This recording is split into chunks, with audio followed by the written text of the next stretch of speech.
Hello மக்களே, இன்னைக்கு நம்ம இன்ட்ரெஸ்டிங்கான ஒரு பர்சனை பத்தி தான் பார்க்க போறோம். வேர்ல்டுலயே உயிருக்கு அச்சுறுத்தல் அதிகமா இருக்கக்கூடிய ஒரே president Vladimir Putin, Russia's current president. This year 2025 December 4 and 5 இந்தியாவுக்கு வந்திருக்காரு. எதுக்கு வந்திருக்காருன்னா, பாதுகாப்பு ஒப்பந்தங்கள், எரிசக்தி ஒத்துழைப்பு மற்றும் வர்த்தகம் இத பத்தின பேச்சுவார்த்தை நடத்துறதுக்கு வந்திருக்காரு. 26 ஆண்டுகளா அசைக்க முடியாத சக்தியா ரஷ்யா பிரசிடென்டா இருக்கவர் விளாடிமிர் புட்டின். லெனின், ஸ்டாலினுக்கு அடுத்து மக்களால் அதிகமா நேசிக்கக்கூடிய தலைவர் புட்டின் தான். சோ ரஷ்யன்ஸ் கிட்ட புட்டினை பத்தி கேட்டா என்ன சொல்றாங்கன்னா, நாங்க அவரை மாதிரி தலைவரை பார்த்ததே இல்ல, எங்களுக்கு புட்டின் தவிர வேற ஒன்னும் தெரியாது, நாங்க புட்டினுக்கு தான் சப்போர்ட் பண்ணுவோம்னு கண்ணா மூடிட்டு சொல்லுவாங்க. ரஷ்யாக்காகவும் ரஷ்யாவோட நன்மைக்காகவும் பேசுற ஒரே தலைவர் புட்டின் மட்டும்தான். புட்டினோட வாக்கே ரொம்ப ஃபேமஸா இருக்கும். நடக்கிறப்ப ஒரு சைட் கைய தூக்கிட்டு இன்னொரு கைய தொங்க விட்டுட்டு தான் நடப்பாரு. ஏன்னா அவர் ஒரு KGB ஸ்பை ஏஜென்ட்டா ஒர்க் பண்ணப்ப எனி டைம் கையில வெப்பன் எடுக்கணும், கன் ஷாட் பண்ணணும்னு பிராக்டிஸ் பண்ணதுல இப்ப வரைக்கும் அப்படிதான் நடப்பாரு. புட்டின் ஒரு ஸ்பை ஏஜென்ட்டா KGBல ஒர்க் பண்ணிட்டு இருந்தவர் எப்படி பிரசிடென்ட் ஆனார்னு கொஞ்சம் அவரோட லைஃப புரட்டி போட்டு பார்க்கலாம். வீடியோ ஸ்கிப் பண்ணாம பாருங்க, தெரியாத விஷயங்களை தெரிஞ்சுக்கலாம். ஃபர்ஸ்ட் புட்டினோட ஏர்லி லைஃப் பார்க்கலாம். பிறந்த ஊர் செயின்ட் பீட்டர்ஸ்பர்க், அப்ப சோவியத் யூனியனா இருந்தப்ப லெனின்கிரேட்னு சொல்லுவாங்க. 7th அக்டோபர் 1952 அன்னைக்கு பிறந்தாரு. புட்டினோட தாத்தா ஸ்பிரிடான் புட்டின் லெனின், ஸ்டாலினிடம் சமையல்காரதா ஒர்க் பண்ணவர். அப்பா விளாடிமிர் ஸ்பிரிடனோவிச் புட்டின் ஆர்மில ரொம்ப பேசிக்கான ஒர்க் பண்ணிட்டு இருந்தாரு. அம்மா மரியா இவனோவா புட்டின் ஃபேக்டரியில ஒர்க் பண்ணிட்டு இருந்தாங்க. புட்டினுக்கு முன்னாடி 2 குழந்தைகள் பிறந்து இறந்துடுச்சு. ஒரு குழந்தை குழந்தையா இருக்கும் போதே இறந்துடுச்சு, இன்னொன்னு பசியில வாடியே சாப்பிடாம இருந்து இறந்துடுச்சு. 3வது குழந்தை தான் புட்டின். இவர் ஃபேமிலி ரொம்ப ஹைஃபை எல்லாம் இல்ல, கிடைச்சத சாப்பிட்டுட்டு இருந்த ஒரு ஏழ்மையான ஃபேமிலி. புட்டின் தன்னோட 12 வயசுல ஜூடோ கத்துக்கிட்டாரு. ஜூடோல சாம்பியன்ஷிப் பட்டமும் வென்றாரு. ஸ்கூல்ல செகண்ட் லாங்குவேஜா ஜெர்மன் படிச்சு ரொம்ப ஃப்ளூயண்டா பேசுவாரு. சின்ன வயசுல சீரீஸ் பாக்குறதுல ரொம்ப இன்ட்ரெஸ்ட். இந்த சீர் அந்த ஸ்வாடுங்கிற சீரியஸ் பார்த்து தான் ஒரு உளவாளி ஆகணும்னு ஆசைப்பட்டாரு. காலேஜ் டைம்ல ஸ்பை டிபார்ட்மெண்ட்டுக்குள்ள போனாரு. அப்ப அங்க இருந்த அதிகாரிகள் ஆர்மியா டிஃபென்ஸ்ல இருக்கணும், அப்பதான் ஸ்பை ஏஜென்ட்டா எடுத்துப்போம், அதுக்கு லா படிக்கணும்னு சொன்னாங்க. புட்டினுக்கு எப்படி ஒரு உளவாளி ரகசியமா வேலை செய்யறாங்க, ஒரு உளவாளியால ஒட்டுமொத்த நாட்டோட பாதுகாப்பையும் நல்லா பாத்துக்கணும்னு யோசிச்சு ரொம்ப இன்ட்ரெஸ்டா படிச்சு லா முடிச்சாரு. 1975ல கிராஜுவேட் ஆனதும் KGB ஃபோர்ஸ்னு ஒரு ஸ்பெஷல் இன்டெலிஜென்ஸ் ஏஜென்சி இன் USSR சோவியத் யூனியன் உள்ள என்டர் ஆகுறாரு. அப்ப ரஷ்யா இல்ல, சோவியத் யூனியன் தான். அவர் ஃபாரின் இன்டெலிஜென்ஸ் ஆபீசரா ஒர்க் பண்றாரு. அவர் படத்துல பார்த்த மாதிரி ஆஹா ஓஹோன்னு எல்லாம் இல்லாம ஒரு பேசிக்கான வேலை கொடுத்துட்டாங்க. டெஸ்க் ஜாப்ல இருந்து தூசி தட்டிட்டு தான் இருந்தாரு. பட் ரொம்ப நல்லா ஒர்க் பண்ணுவாரு, ஒபீடியன்ட்டா இருப்பாரு, எல்லார்கிட்டயும் நல்ல பேர் வாங்கினாரு. அந்த ஜாப நல்லா பண்ணனால ஸ்பை ஏஜென்ட் ஸ்பெஷல் ட்ரைனிங் கொடுத்தாங்க. இதுல இருந்து என்ன தெரியுதுன்னா, புட்டினுக்கு கிடைச்ச வேலை பெருசோ சின்னதோ அதுல பெஸ்டா இருக்கணும்னு நினைச்சாரு. லைக் ஜூடோல பெஸ்ட், ஜெர்மன் கத்துக்கிட்டு அதுலயும் பெஸ்ட், இப்ப டெஸ்க் ஜாப்லயும் பெஸ்ட். அந்த தாட்டு தான் புட்டினை பிரசிடென்ட் வரைக்கும் கொண்டு போயிருக்கு. ஃபர்ஸ்ட் KGB பத்தி ஒன்னு சொல்லணும்னா, ரஷ்யாக்கு எதிராக யார் வந்தாலும் கொஞ்சம் கொஞ்சமா காய் நகர்த்தி அவங்கள காணாமல் போக வச்சிடுவாங்க. அவ்வளோ சாமர்த்தியமானவங்க. 1985ல ஃபர்தர் ட்ரைனிங்காக மாஸ்கோக்கு அனுப்பப்படுறாரு புட்டின். தென் ஈஸ்ட் ஜெர்மனில KGB's லைசன் ஆபீசரா ஸ்டசில ஒர்க் பண்றாங்க. லைசன்னா ஒரு communication member of 2 parties. Stasi வந்து ஒரு secret police and intelligence agency of east Germany. புட்டினோட பொட்டன்ஷியல் எப்ப தெரிஞ்சதுன்னா, 1989ல பெர்லின் வால் தகர்க்கப்பட்டுச்சு. பெர்லின் வால் ஈஸ்ட் ஜெர்மனிக்கும் வெஸ்ட் ஜெர்மனிக்கும் நடுவுல இருக்கு. அந்த வால் ஃபால் ஆன ஃபியூ வீக்ஸ்ல total KGB documents and records protesters and publics கைப்பற்ற நினைச்சாங்க. அப்ப புட்டினும் அவர் கூட இருந்த 3 ஆபீசரும் ஃபுல்லா ஃபயர் அவுட் பண்ணிட்டாங்க. அந்த இன்டெலிஜென்ஸ் மெட்டீரியலை யார் கைக்கும் கிடைக்க விடாம எல்லாத்தையும் பர்ன் பண்ணிட்டாங்க. அதுக்கப்புறம் தான் புட்டினோட கெப்பாசிட்டிய எல்லாரும் தெரிஞ்சுக்கிறாங்க.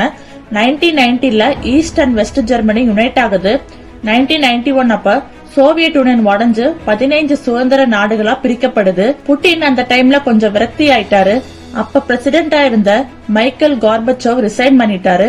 Next Boris Yeltsin president of ரஷ்யாவா பொறுப்பேற்றுக்கிட்டாரு. அந்த காலகட்டத்துல போதிய சம்பளம் இல்லாம புட்டின் டாக்ஸி டிரைவரா ஒர்க் பண்ணிருக்காரு. அப்பதான் ஒரு உளவாளிங்கிறது சொல்றதை செய்யறது மட்டும்தான், மெயின் பவர் அரசியல்வாதியிடம் தான் இருக்குன்னு புரிஞ்சுக்கிட்டாரு. ஒரு கிரேட் பொலிட்டீஷியன் ஆகணும்னு நினைச்சாரு. அந்த வாய்ப்பு புட்டினோட லா ப்ரொஃபசர் மூலமா கிடைக்குது, அனட்டோலி சோப்சாக். சோப்சாக் புட்டினோட அரசியல் மென்டார்னு சொல்லலாம். சோப்சாக் தான் ஃபர்ஸ்ட் எலெக்டட் மேயர் இன் செயின்ட் பீட்டர்ஸ்பர்க் இன் 1991. அவரு புட்டினை டெபுட்டி மேயர் ஆக்குறாரு இன் 1994. Now Putin entered politics. ஒரு நாடு உடைஞ்சா எக்கனாமிக்கலி டிராப் ஆகும், பெருசா வேலை வாய்ப்பு இருக்காது.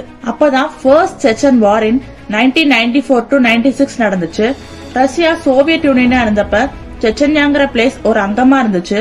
அதுக்கப்புறம் அவங்க தனி நாடா போகணும்னு சொன்னதுல ரஷ்யாவுக்கு உடன்பாடு இல்ல, இப்ப வரைக்கும் இல்ல. ரஷ்யா எகைன் செச்சன்யா மேல கண்ட்ரோல் எடுத்துக்கிட்டாங்க. சோவியத் யூனியனோட கேஜிபி ரஷ்யாவோட எஃப்எஸ்பியா மாறுச்சு. பெடரல் செக்யூரிட்டி சர்வீஸ் உளவுத்துறைக்கு ஹெட்டா புட்டின் நியமிக்கப்படுறாரு இன் 1998.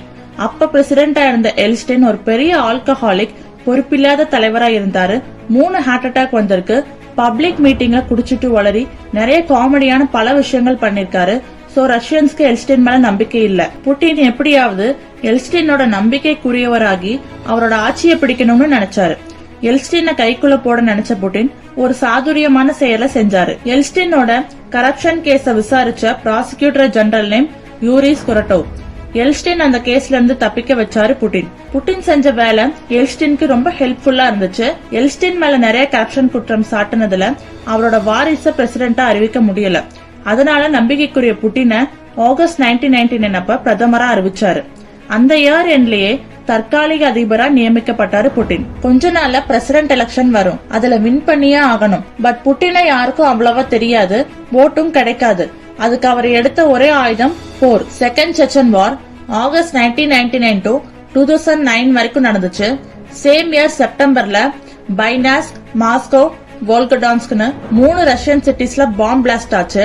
இதுல வால்கடான்ஸ்க்ல பாம்பு வெடிச்சப்ப 300 பேர் இறந்துட்டாங்க, 1000 பேருக்கு மேல காயம் அடைந்திருக்காங்க. சோ செச்சன்யா தான் அந்த பாம்பு பிளாஸ்டிங் பண்ணிருப்பாங்கன்னு சொன்னாரு புட்டின். 2000 பிரசிடென்சியல் எலெக்ஷன்ல புட்டின் பிரசிடென்டா ஜெயிச்சிட்டாரு. பெஸ்லான் சைட் ஸ்கூல பயங்கரவாதிகள் ஆக்கிரமித்து தாக்குதல் நடத்தினதுல 156 குழந்தைகள் உட்பட 335 பேர் இறந்துட்டாங்க. இது ஒரு பிளாக் டாட்டா புட்டின்க்கு இருந்துச்சு. ரஷ்யன்ஸ் எல்லாம் கோவமா இருந்தாங்க. இப்ப வரைக்கும் Chechnya is officially part of Russia because of Putin. காரணம் அங்க இருக்க இயற்கை வளமும் ஆயில் வளமும் தான். அது மட்டும் இல்ல, செச்சன்யாக்கு இண்டிபெண்டன்ஸ் ஆயிடுச்சுன்னா அதே ரீசனா வச்சு மற்ற பகுதியில இருக்க தலைவர்கள் எல்லாம் தூண்டி விட்ட மாதிரி ஆயிரும்னு புட்டின் அதுக்கு ஒத்துக்கவே இல்ல. அதுக்கப்புறம் தான் மீடியால கிங் ஆயிட்டாரு, பப்ளிக்ல எல்லாம் பேசும் பொருளா மாறிட்டாரு. அதான் புட்டினோட ராஜதந்திரம். அவரை எதிர்த்து யாரு கேள்வி கேட்டாலும் சும்மா விட மாட்டாரு.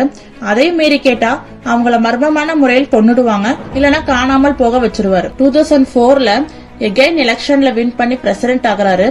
2009 எலெக்ஷன்ல பிரசிடென்ட் ஆக முடியல. வை? பிகாஸ் ரஷ்யால என்ன ரூல்ஸ்னா 2 டைம் ஒருத்தர் பிரசிடென்ட் ஆகலாம், பட் அதுக்கு மேல ஆக முடியாது. சோ பிரதமர் ஆயிட்டாரு. புட்டினுக்கு தெரிஞ்ச ஒருத்தர் டிமிட்ரி மெத்வதேவ பிரசிடென்ட் ஆக்கினாரு. But he is dummy. ரஷ்யாவோட அரசியல் அமைப்பை மாத்தினாரு. 4 இயர்ஸா இருந்த பிரசிடென்ட் டியூரேஷனை 6 இயர்ஸா மாத்தினாரு. 2012 எகைன் பிரசிடென்ட் ஆனாரு. இந்த டைம்ல தான் உக்ரைன் ரஷ்யா வார் ஸ்டார்ட் ஆச்சு. 2014ல கிரீமியாங்கிற பிளேஸுக்காக உக்ரைனும் ரஷ்யாவும் மோதிக்கிட்டாங்க. அமெரிக்காவோட பிளான் என்னன்னா உக்ரைனை தன்னோட கட்டுப்பாட்டுக்குள்ள கொண்டு வரதுதான். யூரோப்பியன் கண்ட்ரீஸ் அண்ட் இந்தியா எரிசக்தி தேவைன்னா ரஷ்யாவுக்கு தான் போவோம். அது அமெரிக்காவுக்கு பிடிக்கல. இத ஸ்டாப் பண்ணணும்னா உக்ரைனை கைக்குள்ள போட்டு வச்சுக்கணும். புட்டினுக்கு பழைய ரஷ்யாவை உருவாக்கணும்னு ஆசை. நேட்டோ எக்ஸ்பேண்ட் ஆயிட்டே போறது புட்டினுக்கு பிடிக்கவே இல்ல. He is trying to restore the greatness of Russia. So உக்ரைனை நேட்டோல சேர விடக்கூடாதுன்னு ரஷ்யா ஆர்டர் போட்டுட்டாங்க. இதுல இம்பார்ட்டன்ட் மேட்டர் என்னன்னா உக்ரைன் ரஷ்யா வார்க்கு முன்னாடி இந்தியா லெஸ் தென் 1% தான் ஆயில் வாங்கிட்டு இருந்தாங்க. பட் ஆஃப்டர் வார் இந்தியா தான் top most supply in oil. 35 to 40% வரைக்கும் ஆயில் வாங்கிட்டு இருக்கோம். இது இந்தியாவுக்கும் ரஷ்யாவுக்கும் நடுவுல இருக்க நட்பை தான் காட்டுது. 2018ல எகைன் பிரசிடென்ட் ஆஃப் ரஷ்யா ஆகிறாரு. ஆனா பொலிட்ஸ்கோவ்ஸ்கயா an investigative ஜேர்னலிஸ்ட் இவருக்கு எதிராக பேசினதுனால பாய்சன் வச்சு கொல்ல பார்த்தாங்க, பட் முடியல. லேட்டர் 2006ல சுட்டு கொல்லப்பட்டார். Markelov and Baburova human rights lawyer and journalist புட்டினுக்கு எதிராக பேசினதுனால 2009ல கிரிமிலன் கிட்ட சுட்டு கொல்லப்பட்டாங்க. போரிஸ் டென்சோவ் ஃபார்மர் டெபுட்டி பிரைம் மினிஸ்டரா இருந்து ஆப்போசிஷன் லீடரா மாறினாரு. இவர் 2015ல பின்னாடி இருந்து சுட்டு கொல்லப்பட்டாங்க. சுட்டது யாருன்னே தெரியல. இது எல்லாம் புட்டின் தான் செஞ்சாருன்னு எந்தவித எவிடன்ஸும் இதுவரைக்கும் இல்ல.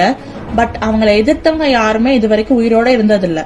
இப்ப 2024ல எகைன் வெற்றி பிரசிடென்ட் ஆயிட்டாரு. 2030 வரைக்கும் இவர் தான் பிரசிடென்ட் ஆஃப் ரஷ்யா.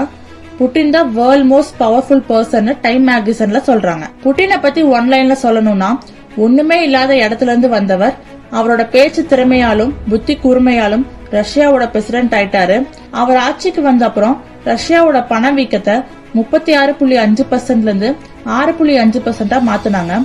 தனிநபர் வருமானத்தை உயர்த்தினாங்க. உள்நாட்டு உற்பத்தியை அதிகரிச்சது.